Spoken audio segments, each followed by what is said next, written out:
Chaque personne possède en elle une valeur intrinsèque dont seul le créateur connaît l'étendue.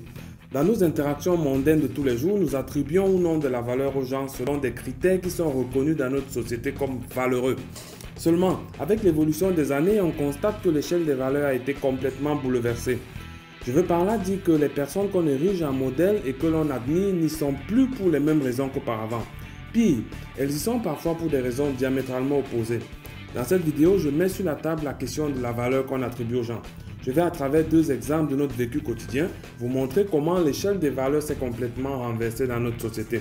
Vous comprendrez qu'il est important de changer notre façon de percevoir les gens qui nous entourent.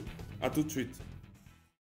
Nos attitudes et décisions affectent incontestablement notre devenir. Dans cette chaîne, nous partageons à travers des exemples certaines leçons visant à améliorer notre compréhension de nous-mêmes et de la société. Le but est que chacun acquiert des connaissances lui permettant de prendre les bonnes décisions pour atteindre ses objectifs.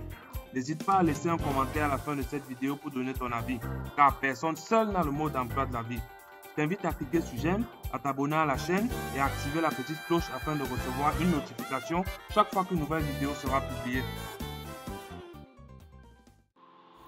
La valeur désigne ce en quoi une personne est digne d'estime.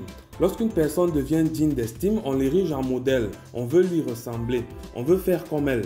Seulement, sommes-nous aujourd'hui en mesure de dire que les personnes qu'on admire, qu'on érige en modèle, à qui on attribue de l'estime et de la valeur, y sont pour les bonnes raisons? Je pense que la réponse est très clairement non. Prenons par exemple une personnalité qui occupe un poste de responsabilité très élevé dans une organisation. Par exemple, un directeur, un ministre ou alors un chef d'État. À coup sûr, ce sont des personnes très respectées. Elles inspirent souvent la crainte et l'envie. Certaines personnes les saluent avec respect et à la limite se courbent même pour leur adresser la parole. Pourtant, ce sont de simples humains comme tout le monde. Seulement, je vais vous poser une question. Pourquoi la valeur ou le respect que vous leur accordez est lié à leur poste plutôt qu'à leurs accomplissements? On peut avoir dans un pays un ministre qui est craint, respecté, admiré. Tout le monde le prend pour un grand homme. Pourtant, il est à la tête d'un ministère qui n'est pas capable de remplir sa mission. Il n'a aucun impact positif sur la vie de ses populations. Pourtant, il est très respecté et continue de l'être. De même, on a dans certaines entreprises des directeurs qui sont craints et respectés. Pourtant, ils brillent par leur manque de leadership, leur incapacité à diriger une équipe, à proposer des plans d'action pertinents et efficaces pour la prospérité de leur entreprise. Malgré leur piètre compétence, ils sont quand même incommensurablement respectés. Je me demande bien pourquoi. Si vous le savez, dites-le moi en commentaire car j'ai du mal à comprendre.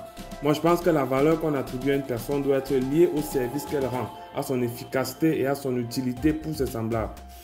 À l'opposé du précédent exemple, il y a des personnes qui se sont illustrées par leurs compétences impressionnantes dans leurs domaines respectifs, ainsi que par les contributions qu'elles ont apportées à une échelle locale ou même internationale.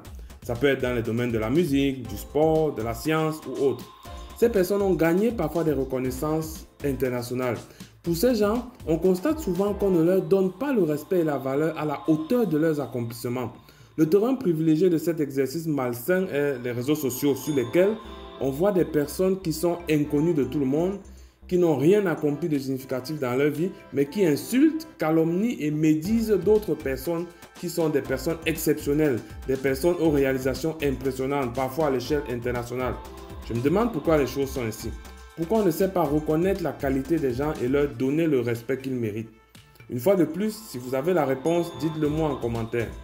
Parce que je pense qu'on ne devrait pas s'adresser n'importe comment à quelqu'un. Quelqu'un qui a eu un impact assez significatif, on devrait s'adresser à lui avec respect, du moins avec le minimum de respect. Et ne pas prendre cette personne comme quelqu'un dont on peut se moquer, quelqu'un dont on peut dire en fait n'importe quoi. Donc vous constatez donc, comme je l'ai dit en introduction, que l'échelle des valeurs a été totalement inversée. Nous ne sommes plus capables de reconnaître quelles sont les valeurs qui doivent être véritablement admirées. Aussi, on ne sait plus du tout reconnaître les personnes de valeur. Cet état de choses m'indigne fortement. Je m'indigne pour des situations dans lesquelles j'ai souvent l'impression qu'on accorde énormément et exagérément de valeur à des personnes qui ne le méritaient pas. Parce que cet abus de respect, d'estime et de valeur s'appuie sur des considérations fausses, comme par exemple être un directeur, plutôt que s'appuyer sur des considérations pertinentes comme avoir un impact positif sur la vie des autres à travers ses compétences et ses habiletés. Je m'indigne également contre le manque total de considération, de reconnaissance et de respect que certains manifestent envers des personnes qui ont accompli des choses grandioses. Voilà, c'est sur cette indignation que je mets un terme à cette vidéo. En conclusion, nous nous trompons plus sur les personnes à qui nous attribuons notre estime. Attention, gardez à l'esprit que toute personne, qui qu'elle soit, a droit quand même à un minimum de respect. Je ne vous demande donc pas de simplifier les gens, mais seulement de savoir reconnaître les imposteurs qui gaspillent inutilement notre estime, ainsi que les valeureuses personnes qui la méritent. Merci d'avoir suivi cette vidéo. Abonnez-vous à ma chaîne, cliquez sur j'aime, laissez un commentaire si vous ne l'avez pas encore fait. Sur ce, je vous dis à très bientôt.